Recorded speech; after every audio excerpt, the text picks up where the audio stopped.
Hélio. D'abord, Hélio, qu'est-ce que c'est ?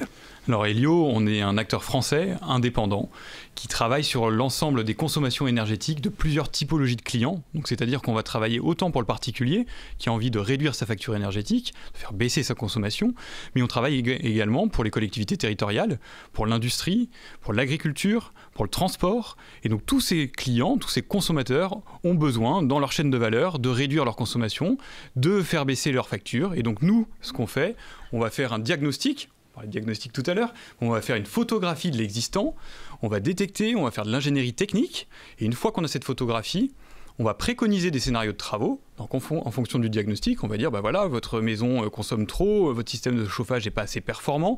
On va préconiser des scénarios de travaux, 1, 2, 3 gestes de travaux. Pour les ménages, on va s'orienter, on va essayer vers la rénovation globale, parce qu'on sait que ce sont les aides qui sont les plus importantes. Et une fois qu'on a ce diagnostic, on a préconisé les scénarios de travaux, on a toute la dynamique d'ingénierie financière. Donc on va aller trouver les meilleures aides pour les citoyens, mais pour les entreprises, pour les collectivités territoriales. Et les aides, elles sont diverses. On parlait tout à l'heure des aides publiques, mais il existe également des aides privées à travers un dispositif qui s'appelle les certificats d'économie d'énergie, qui est le plus gros dispositif, et il faut le savoir, qui finance la transition énergétique en France aujourd'hui. C'est quasiment 6 milliards d'euros pendant une période par an pendant 4 ans, et à partir de 2026, ça sera sûrement peut-être 10 milliards. Donc c'est énorme.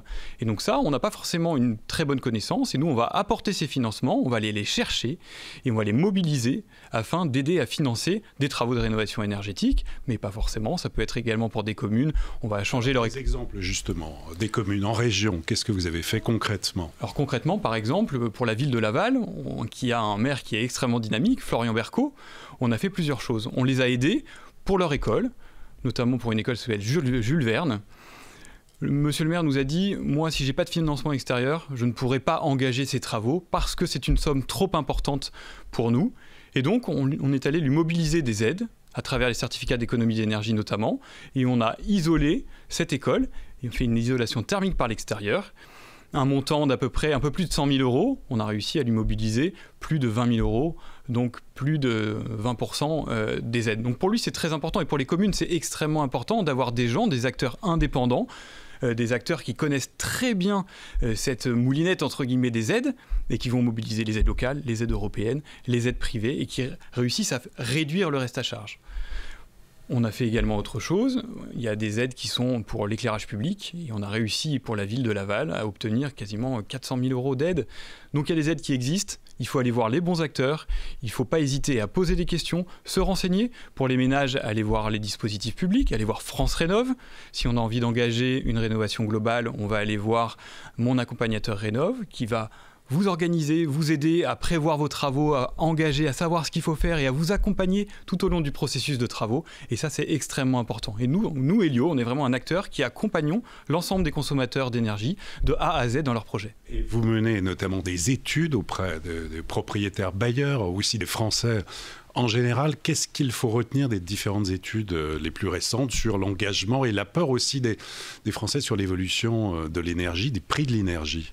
On a fait des enquêtes notamment vis-à-vis des propriétaires en copropriété, et on leur a demandé, est-ce que vous connaissez les différentes réglementations ? Et on a été assez surpris de voir que, et on en parlait tout à l'heure, il y a effectivement les objectifs européens, il y a cette volonté d'aller vers la transition écologique, et bien en fait les Français sont finalement assez au courant. On a vu que plus de 85% des copropriétaires que l'on a interrogés étaient au courant de la loi climat et résilience. Et il se trouve qu'on avait fait l'étude l'année d'avant, et c'est en hausse de plus de 11%. Donc c'est assez important, c'est des chiffres qui sont très positifs et qui montrent qu'on se rend compte, les Français commencent à se rendre compte des enjeux, et ils ont envie de réaliser des travaux de rénovation énergétique. Pareil, ça revient aussi aux audits, aux diagnostics. 63% des copropriétaires qu'on a interrogés connaissaient l'étiquette du DPE de leur logement. Donc on va se dire que c'est plutôt le verre à moitié plein, mais c'est déjà pas mal. On se rend compte que c'est beaucoup plus positif, que les mentalités évoluent et que les Français ont envie de faire des travaux de rénovation énergétique.